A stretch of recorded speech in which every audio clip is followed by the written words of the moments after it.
warahmatullahi wabarakatuh. Kali ini kita akan membahas produk bank syariah pada pemeriksaan syariah. Pembahasan pada tema ini adalah yang pertama penyaluran dana bank syariah, 2 produk penghimpunan dana, 3 jasa perbankan, 4 pemeriksaan bank syariah, 5 prinsip prosedur dan persyaratan pemeriksaan bank, 6 kertas kerja pemeriksaan, dan yang ketujuh standar produk perbankan syariah murabahah.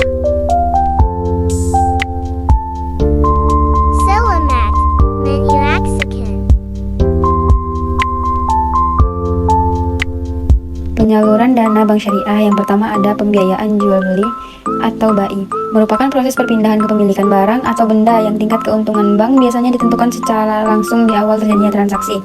Yang kedua adalah ijarah, yang dilandasi dengan adanya perpindahan manfaat bukan kepemilikan. Yang ketiga ada syirkah, merupakan pembiayaan yang ditujukan guna mendapatkan barang dan jasa sekaligus dengan prinsip bagi hasil atau syirkah. Kemudian yang keempat ada akad lengkap. Yang pertama ada hiwalah atau alih hutang, yaitu transaksi mengalihkan hutang piutang pada praktek perbankan syariah. Fasilitas hiwalah lazimnya untuk membantu supplier mendapatkan modal tunai agar dapat melanjutkan produksinya.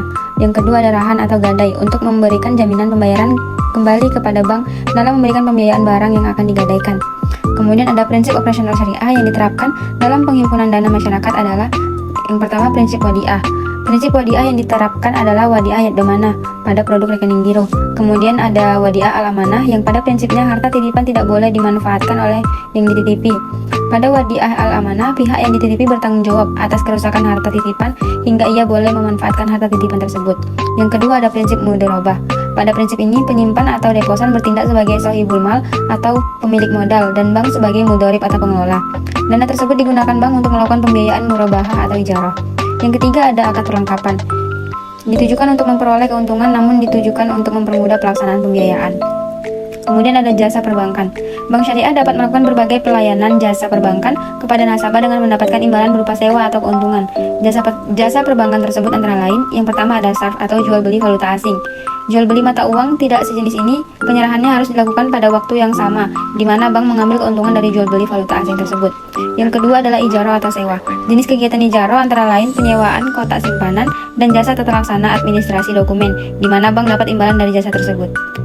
Seri selanjutnya yaitu pemeriksaan bank syariah. Pemeriksaan bank syariah ini terbagi 9. Yang pertama, tim pemeriksa menyerahkan surat instruksi pemeriksaan kepada pihak-pihak yang diperiksa. Yang kedua, melakukan konfirmasi dengan pimpinan bank pemimpin kantor perwakilan bank asing atas hasil pemeriksaan.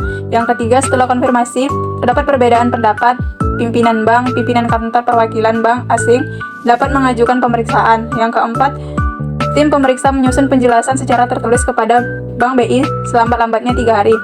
Yang kelima, BI menyampaikan laporan hasil pemeriksaan kepada bank. Yang keenam, laporan pemeriksaan bersifat rahasia.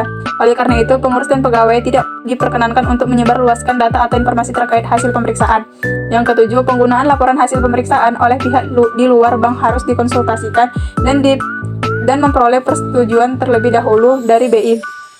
Yang ke-8, bank dan kantor perwakilan bank asing wajib melakukan langkah perbaikan. Yang ke-9, apabila perlu, BI melakukan pemeriksaan kebenaran. Selanjutnya, prinsip, prosedur, dan persyaratan pemeriksaan bank. Prinsip syariah dijelaskan pada pasal 1 butir 13 Undang-Undang 2021 tahun 2008 adalah aturan perjanjian berdasarkan hukum Islam antara dan pihak lain menyiapkan dana atau pembiayaan kegiatan usaha atau lainnya yang dinyatakan sesuai dengan syariah. Prosedur sebagai tindakan atau kegiatan yang harus dilaksanakan dengan secara baku agar selalu memperoleh hasil yang sama dari keadaan yang sama, mengindikasi rangkaian aktivitas, tugas-tugas, keputusan-keputusan yang dijalankan melalui kegiatan untuk mencapai tujuan yang diinginkan berdasarkan surat edaran BI nomor 15/22/DPBS tanggal 27 Juni 2013. Selanjutnya, pihak lain yang dapat melakukan pemeriksaan harus berbentuk badan. Dalam hal pihak lain merupakan kantor akuntan publik yang wajib terdaftar di Bank Indonesia. Pemeriksa wajib memenuhi syarat sebagai berikut. Yang pertama, tidak termasuk dalam daftar orang tercela sesuai dengan ketentuan Bank Indonesia. Yang kedua, bukan pihak terafiliasi terhadap objek yang diperiksa. Yang ketiga, memiliki sikap mental yang baik dan etika serta tanggung jawab profesi yang tinggi. Yang kelima, bersikap independen, jujur, dan objektif. Kelima, kompeten di bidangnya dan memahami peraturan perundang-undangan perbankan yang berlaku dan peraturan perundang-undangan lainnya. Yang keenam, secara terus-menerus mengikuti program pendidikan profesi dalam bidangnya masing-masing. Persyaratan bagi pihak-pihak yang melakukan pemeriksaan yaitu pemeriksaan dilakukan oleh tim pemeriksa yang sekurang-kurangnya terdiri dari 2 orang, yaitu pegawai BI yang ditunjuk untuk melakukan pemeriksaan, pihak lain yang ditugaskan BI, dan gabungan antara pegawai BI dari pihak lain. Selanjutnya, kertas kerja pemeriksaan. Kertas kerja pemeriksaan merupakan dokumentasi auditor atas prosedur pemeriksaan yang dilakukan, tes-tes yang diadakan, informasi-informasi yang didapat, dan kesimpulan yang dibuat atas pemeriksaan, analisis, memorandum, rencana pemeriksaan, surat-surat konfirmasi, representation letter, rinci-rincian pos neraca, dan laba rugi. 4 tujuan penting pembuatan kertas kerja adalah: yang pertama, untuk mendukung pendapat auditor atas laporan keuangan auditan. 2. Menguatkan simpulan-simpulan auditor dan kompetensi auditnya. 3. Mengkoordinasi dan mengorganisasi semua tahap audit. Yang keempat, memberikan pedoman dalam audit berikutnya. Kemudian, standar produk perbankan syariah murabahah. Secara etimologis, murabahah berasal dari kata dasar rib, yang berarti keuntungan, laba, tambahan, atau margin.